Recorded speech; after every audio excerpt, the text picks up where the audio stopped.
Nelson Mandela. Nelson Mandela, 1918 to 2013.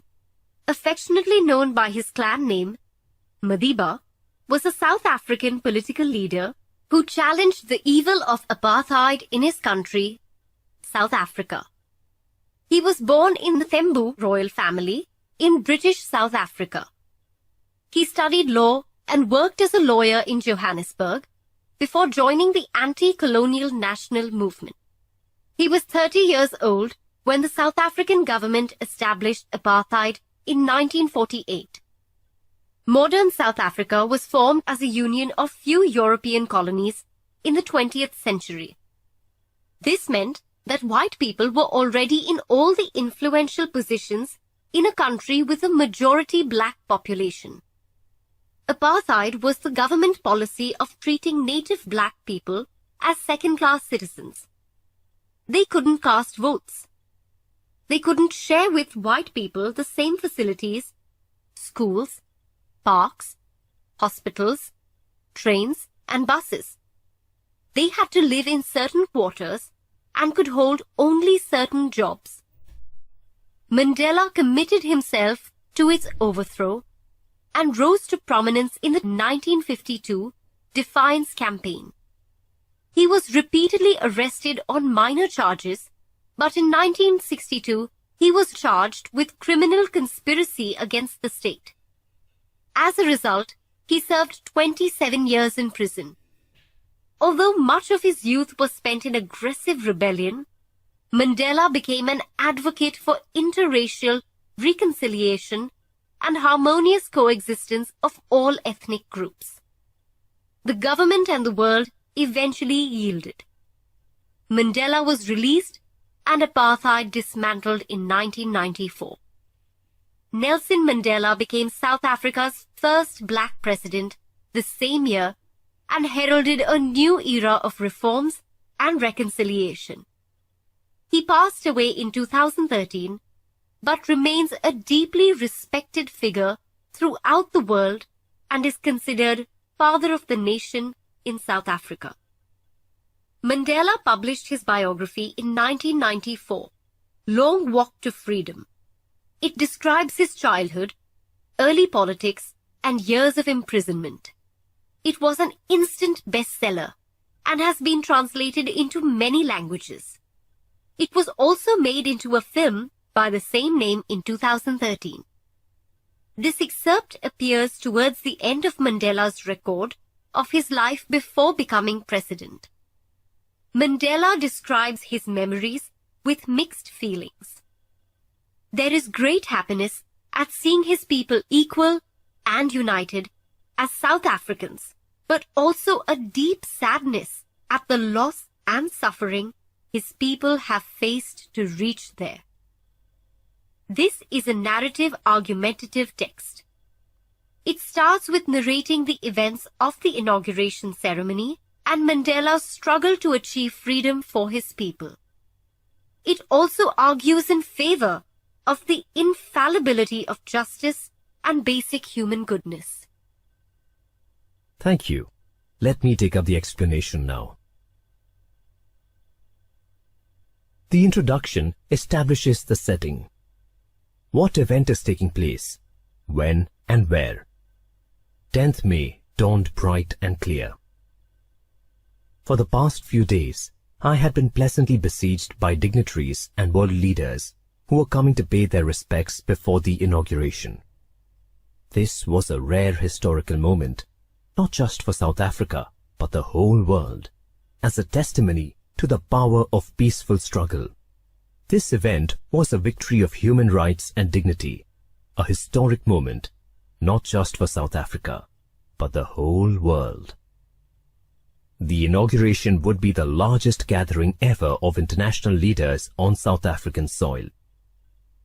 The ceremonies took place in the lovely sandstone amphitheatre formed by the Union Buildings in Pretoria, the administrative capital of South Africa. For decades, this had been the seat of white supremacy, from where the horrible laws of apartheid emerged and were enforced. And now it was the site of a rainbow gathering of different colors and nations for the installation of South Africa's first democratic, non-racial government. Notice the silent celebration of unity in diversity here. People of many races and ethnicities have come together under the banner of equality and freedom, just like many colors come together in the sky to form a rainbow. On that lovely autumn day, I was accompanied by my daughter, Zenani. If an autumn in May sounded odd, remember the geography lesson about seasons being reversed in the southern hemisphere, where of course South Africa lies. On the podium, Mr. de Klerk was first sworn in as second deputy president. Then, Thabo Mbeki was sworn in as first deputy president. De Klerk was the white president before Mandela, so it is a signal of the fair regime for all people, white or black. And then arrived the moment all had been waiting for. When my turn arrived, to the assembled guests and the watching world, I said, "Today, all of us do, by our presence here, confer glory and hope to newborn liberty. Witnessing is an act of solidarity. It shows that the world has taken note of the changed world order. Out of the experience of an extraordinary human disaster that lasted too long, must be born a society of which all humanity will be proud. The apartheid regime choked countless lives and liberties, and its scars still show. But this is the moment of rebirth and reclamation of human dignity as well as human potential. We, who were outlaws not so long ago, have today been given the rare privilege to be host to the nations of the world on our own soil. From outlaws and second-class citizens to administrators, black people in South Africa have come a long way. We thank all our distinguished international guests for having come to take possession with the people of our country of what is, after all, a common victory for justice, for peace, for human dignity. Injustice anywhere is injustice everywhere.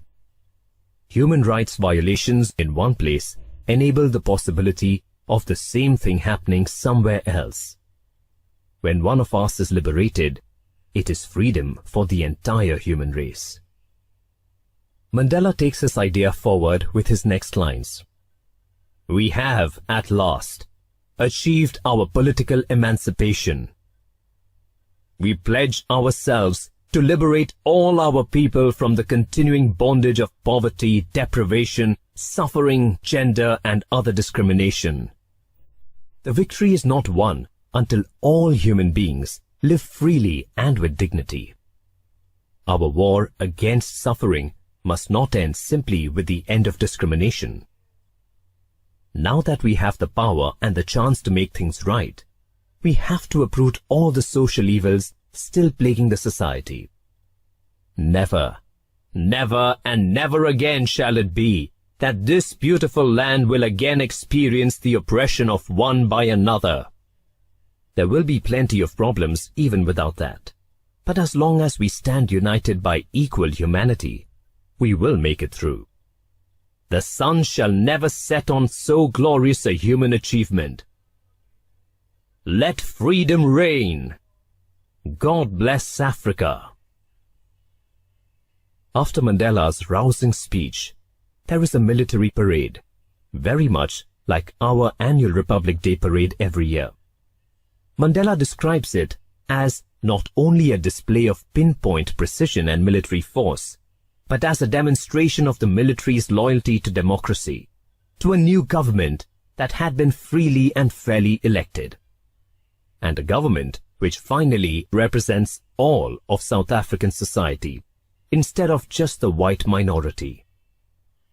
Only moments before, the highest generals of the South African Defence Force and Police, their chests bedecked with ribbons and medals from days gone by, saluted me and pledged their loyalty.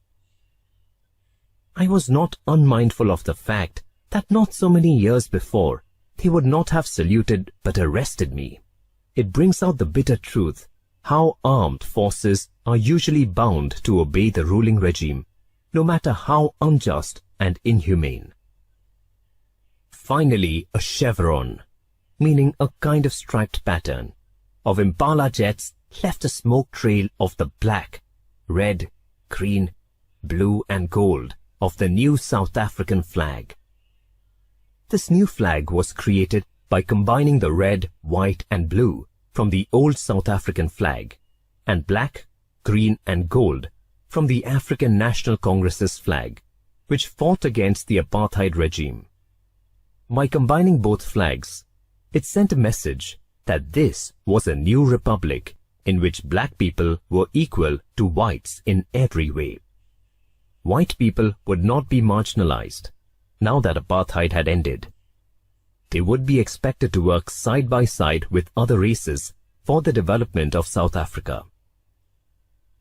This beautiful spirit of unity amongst races and non-retaliation against the former oppressors is carried further.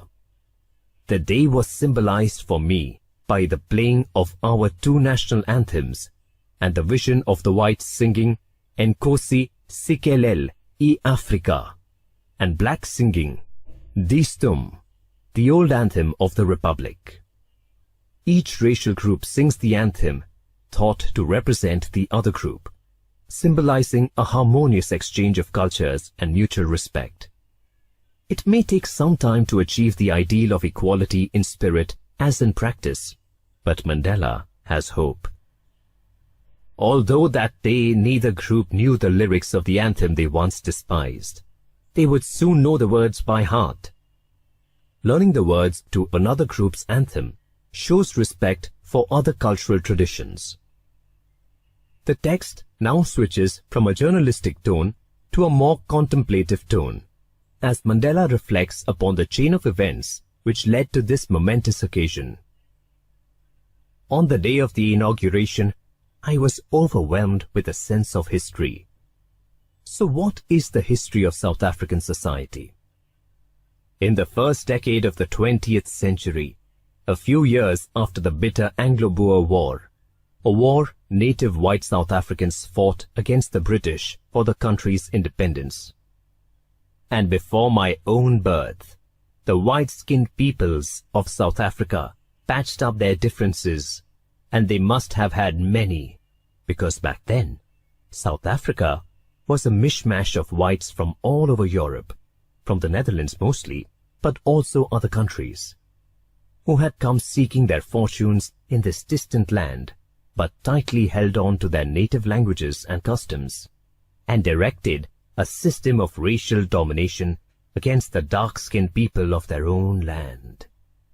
We must keep in mind that the dark-skinned people who were made to feel inferior to the white settlers were, in fact, the original inhabitants of the land.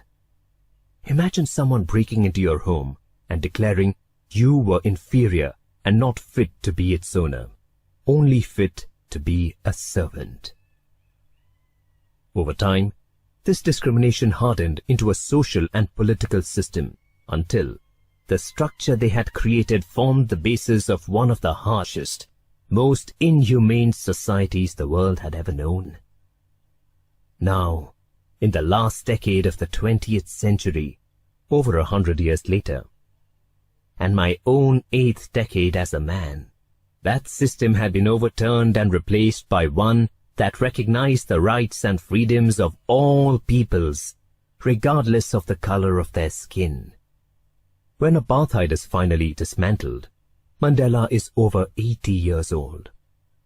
He, and so many others, have faced unimaginable discrimination and humiliation for most of their lives. He is still one of the fortunate ones, as apartheid has ended in his lifetime. Others were not so lucky. He acknowledges the unimaginable sacrifices of thousands of my people. He also humbly says that although he was the face of the movement against apartheid, he was simply the sum of all those African patriots who had gone before me. I was pained that I was not able to thank them and that they were not able to see what their sacrifices had wrought. Thousands had died before seeing the freedom and respect they had fought for. Apartheid has ended, but that was just the beginning. Government-sanctioned discrimination has a tendency to make even decent people cruel and hostile, some by unfair advantage and some by unfair oppression. It is hard for the privileged to give up those comforts. It is hard for the oppressed to shed their fears, their bitterness, their hatred, their cynicism. The policy of apartheid created a deep and lasting wound in my country and my people. All of us will spend many years, if not generations, recovering from that profound hurt. White South Africans must unlearn the discrimination, even if unconscious. Black South Africans must forgive and have faith in their ability to take charge of their country's destiny as equal shareholders. The process will be long, hard, and painful. Mandela finds a bittersweet comfort in remembering the great fighters before him. But the decades of oppression and brutality had another, unintended effect, and that was that it produced the Oliver Tambos, the Walter Sisulus, the Chief Luthulis, the Yusuf Dadus, the Bram Fishers, the Robert Sobukwis of our time. Charismatic and visionary leaders who systematically organized and led black South Africans in the opposition to the apartheid regime. Men of such extraordinary courage, wisdom and generosity that their like may never be known again. Perhaps it requires such depths of oppression to create such heights of character. We never really know what we are capable of until we are pushed. South Africa is well known for its diamond mines, but Mandela proves, by the example of his predecessors, its great wealth is its people, finer and truer than the purest diamonds. The fight for justice takes different forms in different times and different places. In India, we resorted to non-violent protests to gain independence from the British. In Ireland and the USA, weapons and warfare tactics were used in their freedom struggle. In South Africa, it was a mix of both. Time and again, I have seen men and women risk and give their lives for an idea. The idea that all people are equal and should not be treated as lesser beings because of the color of their skin. I have seen men stand up to attacks and torture without breaking,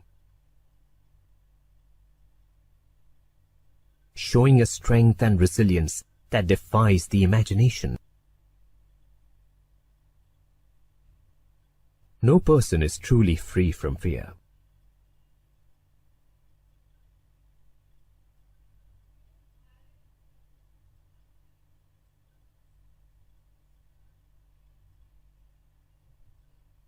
I learned that courage was not the absence of fear, but the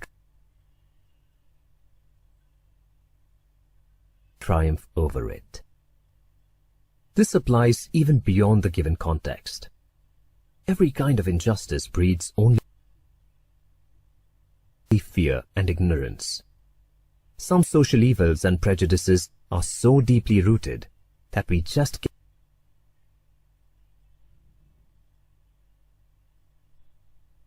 get used to them without questioning them.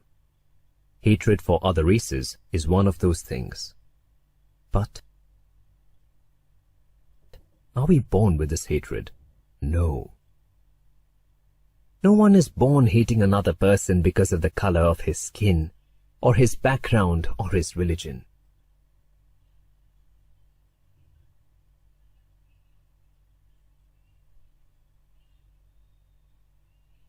People must learn to hate, and normally they do, because they are taught to hate, for convenience and power.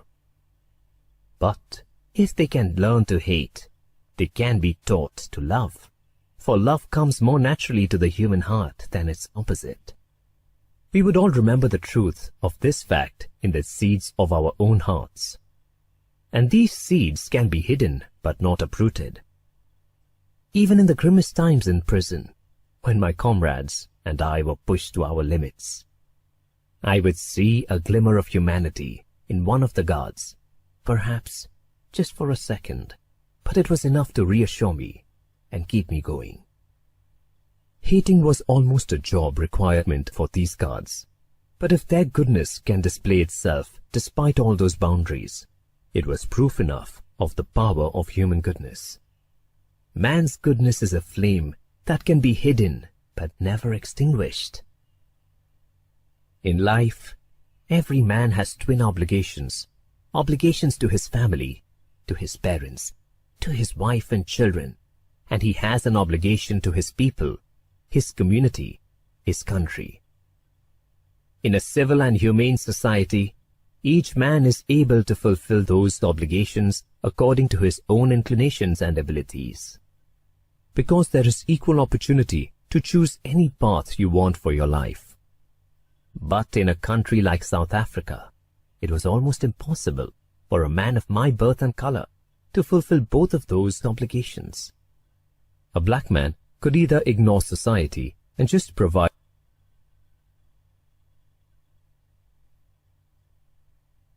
for his family, whichever way possible, or he could ignore his family's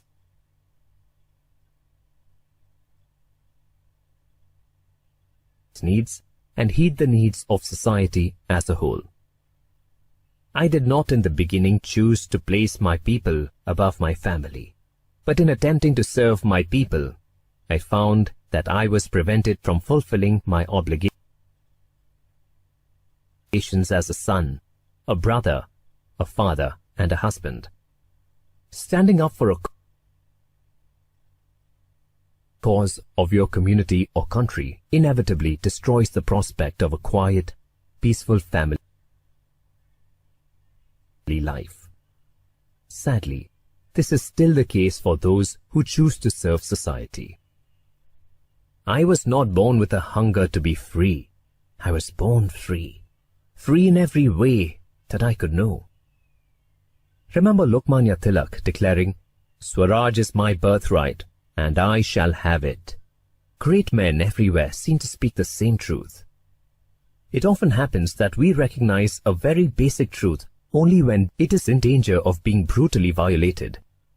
Freedom that is given and guaranteed usually goes unnoticed. Mandela himself didn't recognize the need as a child.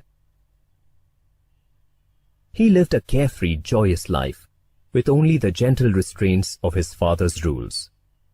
Then, as a youth, he wanted the transitory freedoms of being able to stay out at night, read what I pleased, and go where I chose. We can all relate to this. The idea and meaning of freedom evolves with our experiences and adversities. I slowly saw that not only was I not free, but my brothers and sisters were not free. I saw that it was not just my freedom that was curtailed, but the freedom of everyone who looked like I did. So many intelligent, capable people kept from achieving their full potential simply because of the color of their skin. That is when I joined the African National Congress, the party which fought against the apartheid regime. And that is when the hunger for my own freedom became the greater hunger for the freedom of my people. It was this desire that transformed a frightened young man into a bold one, that drove a law-abiding attorney to become a criminal, that turned a family-loving husband into a man without a home, that forced a life-loving man to live like a monk. Mandela was born ordinary, with normal comforts as a child, normal desires as a youth. But his response to the social evils of his time was not to shrug and walk away. That's what makes him extraordinary. His response to the cruelties imposed on him, and his choice to keep fighting against the greatest odds. That's the rare recipe of a real hero. This also proves the power of belief in an idea. Like Victor Hugo said, there is nothing stronger than an idea whose time has come. Maybe that's how heroes can manage to sacrifice so much. For them, it's not even heroism, but just humanism. I am no more virtuous or self-sacrificing than the next man. And in a world with no heroes, there are no villains either. There are just codependent human beings. I knew that the oppressor must be liberated just as surely as the oppressed. It takes a very, very large spirit to recognize this fact. A man who takes away another man's freedom is a prisoner of hatred.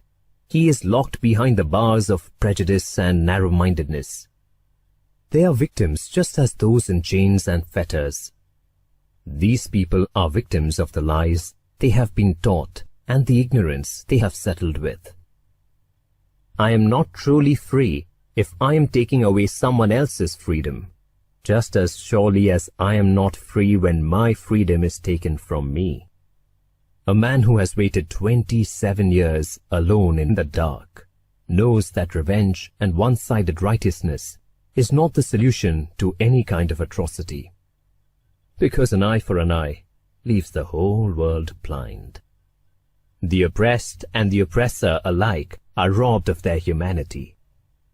People are merely tools and agents of evil, and they can be changed with enough courage and kindness. Thank you. Let me take up the analysis now. Language. Though Mandela's speech itself forms a small part of the text, one has the sense of listening to an eloquent speaker at a public event throughout the chapter.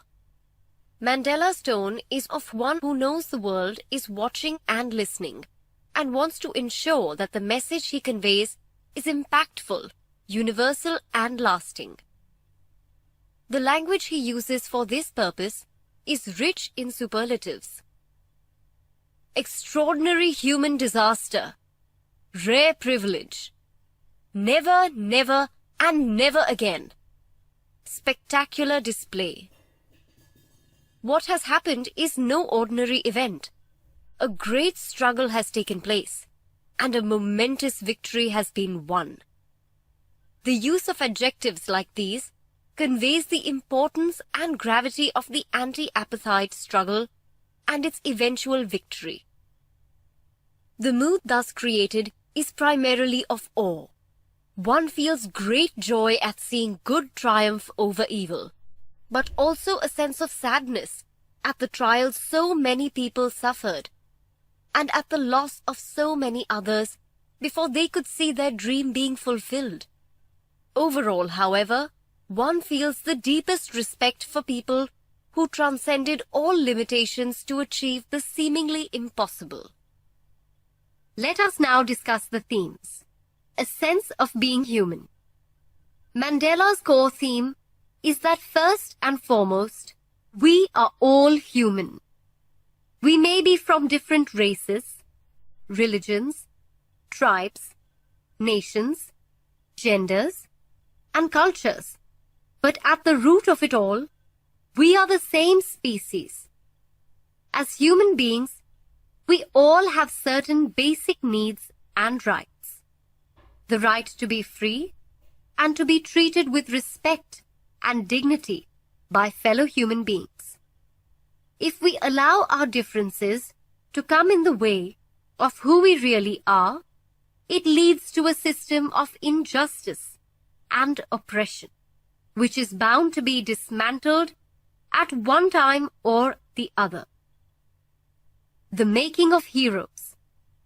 Unjust systems need to be dismantled, but this process can be long and taxing. Mandela gives us an insight into how the heroes we adore are made. They start out just like us, as regular people, devoted to their families and friends. But they make a choice to speak up against the continual and terrible injustices they face and see around them. They pay a heavy price for this. Torture, imprisonment, being kept away from their family and friends, and sometimes death before they see their dreams fulfilled. Being a hero means knowing all this and yet giving it all up for an idea. Heroes are not born. They are made through their difficult choices and devotion to the cause of justice. An eye for an eye makes the whole world blind. Hate and prejudice makes the oppressor keep the oppressed in chains. But think about it. To ensure that the chained person stays that way, the oppressor must stay vigilant constantly. He must fan the flames of his hatred constantly and ensure that he remains blind to the suffering of his fellow human being. Doesn't that make him as much a prisoner as the oppressed? The oppressed may be in a prison. He may be in chains. But the oppressor is also in metaphorical chains and prisons, the bonds of hate and prejudice, which prevent him from acting in accordance with his humanity. The oppressed and the oppressor alike are robbed of their humanity. It is not independence when the oppressed is free of his physical chains. True freedom comes when everyone, oppressor and oppressed, are free of their hate and prejudice.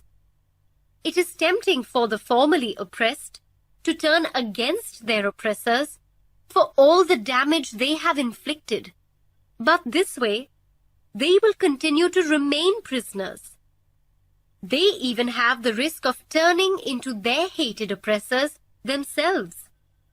It is a difficult choice to forgive, but it is the right choice. If not, the cycle of retribution will never end. Thank you everyone for a great session.